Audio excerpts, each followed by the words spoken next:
नमस्कार दोस्तों, स्वागत है आपका इकोज ऑफ इनिग्मा में। आज कहानी को वहीं से शुरू करेंगे जहां पिछले भाग में आंटी माँ के घर पर छोड़ा था और देखते हैं क्या क्या खुलासे होंगे। तो चलिए शुरू करते हैं ये रोमांचक सफर। ये बहुत समय पहले की बात है जब राजा अमात्य सेन का शासक था। उनके परिवार में सदियों से कोई बेटी का जन्म नहीं हुआ था, लेकिन उनके पुत्र वरेंद्र सेन के पैदा होने के बाद पहली बार एक पुत्री ने जन्म लिया। राजा ने बड़े प्यार से उसका नाम निपुणिका रखा। वह इतनी खूबसूरत थी कि उसकी सुंदरता के चर्चे दूर दूर तक फैल गए। कई राजाओं ने उससे विवाह के प्रस्ताव भेजे, लेकिन राजा अमात्य सेन ने सभी प्रस्ताव ठुकरा दिए। उनका कहना था कि उनकी बेटी का विवाह उसकी अपनी पसंद और इच्छा से होगा। राजकुमार वरेंद्र सेन का एक मित्र था जिसका नाम अपार शक्ति था। अपार शक्ति साधारण परिवार से था, लेकिन वह मन ही मन राजकुमारी निपुणिका को चाहता था।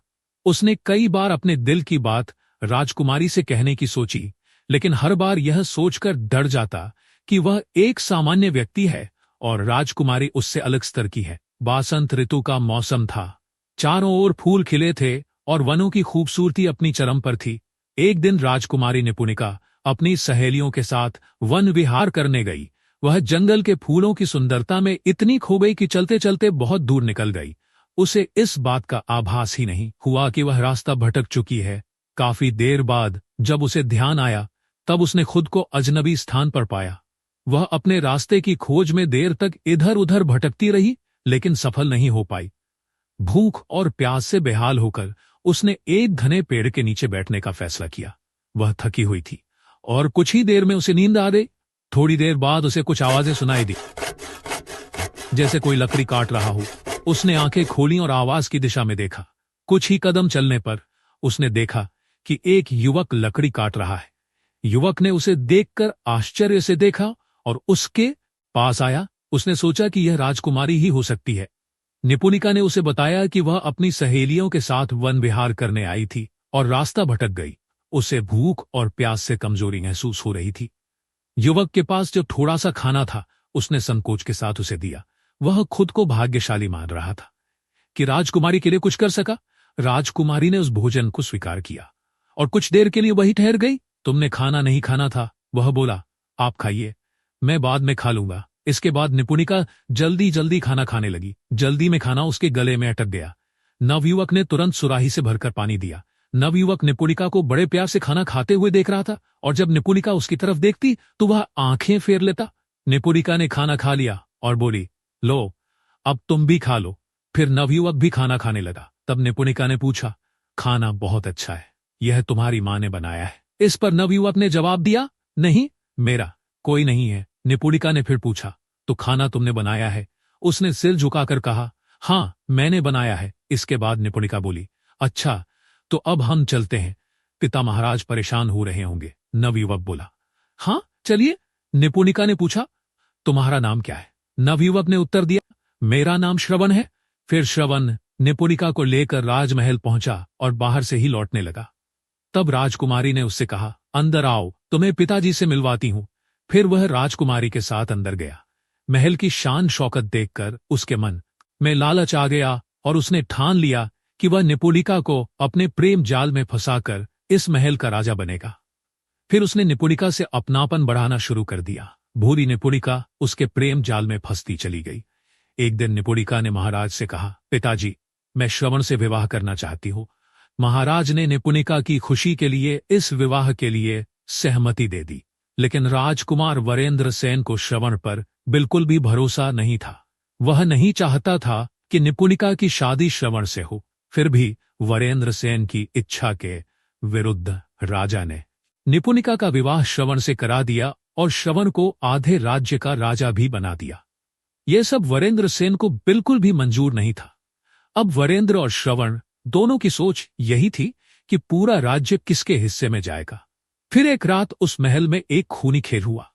वरेंद्र का दोस्त अपार शक्ति आधी रात को चेहरा ढककर निपुणिका के कमरे में गया और उसने तलवार से श्रवण का गला धड़ से अलग कर। आवाज सुनकर निपुणिका जागी तो अपार शक्ति ने निपुणिका का गला भी तकिए से घोंटकर महल से भाग गया।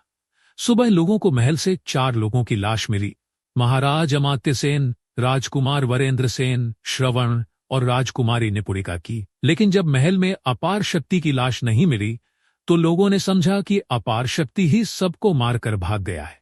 उस रात महल में क्या हुआ था यह किसी को भी नहीं पता चला। आजी माँ ने सबको यही कहानी सुनाई उस महल की। उसके बाद सब वापस घर आ गए, लेकिन अपार के मन में कुछ चल रहा था। उसे कहानी सुनने के बाद सारी बातें याद आ गई। उसे याद आया कि पिछले जन्म में भी वह अपार शक्ति ही था और इत्तेफाक से इस जन्म में भी उसका नाम अपार शक्ति है। लेकिन उस रात कुछ ऐसा हुआ था जो शायद निपुणिका को नहीं मालूम था। वह सब कुछ सिर्फ मुझे ही पता है और निपुणिका को भी यह सच्चाई पता चलनी ही चाहिए।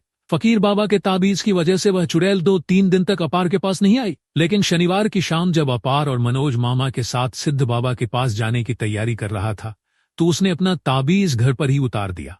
जब वे सभी सिद्ध बाबा के दरवाजे पर पहुंचे तो अचानक वह चुड़ैल हवा में उड़ती हुई उनके पास आ गई। उसने अपार को हवा में उठा लिया। ऐसा लग रहा था जैसे वह बाबा के पास उन्हें, शायद वह नहीं चाहती थी कि वे बाबा के पास जाएं। मनोज मामा ने जोर जोर से बाबा के दरवाजे पर दस्तक देना शुरू किया। बाबा ने दरवाजा खोला और यह दृश्य देखकर उन्होंने तुरंत कुछ मंत्र पढ़े और विशेष प्रकार के जल का छिड़काव किया। जल पड़ते ही चुड़ैल गायब हो गई। बाबा ने उन्हें अंदर बुलाया। अंदर जाकर सभी ने बाबा को अपनी पूरी कहानी सुनाई, जिसमें पिछले जन्म की बात भी बताई।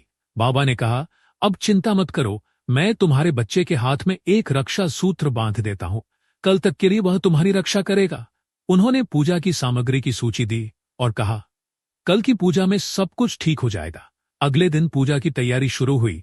शाम को जैसे ही बाबा ने अपार का रक्षा सूत्र खोला, वह चुड़ैल सामने प्रकट हो गई। उसने अपनी शक्तियों से पूजा का सारा सामान बिखेरना शुरू कर दिया। उसकी आंखों में गुस्सा और भयावहता थी। उसने अपार की ओर इशारा करके कहा, मैं तुम्हें कभी नहीं छोड़ूंगी। सभी लोग बुरी तरह से डर गए कि अब क्या हुआ। बाबा जी ने साहस के साथ उससे पूछा, तू इसे मारना क्यों चाहती है? पहले सच्चाई तो सुन ले। चुड़ैल ने कहा, ठीक है, इसे अपनी बात कहने दो। अपार ने बोलना शुरू किया, उस रात वरेंद्र सेन मेरे पास आया था और कहा, आज रात राज्य का चक्कर लगाना है कि सब ठीक से चल रहा है या नहीं। उसने मुझसे मेरे वस्त्र मांगे ताकि वह प्रजा के बीच पहचान में ना आए।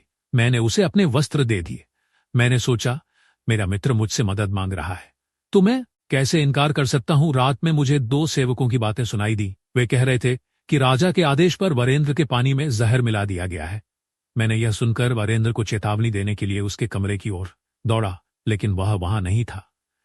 फिर मैं महाराज अमर्त्य सेन के कमरे की ओर भागा।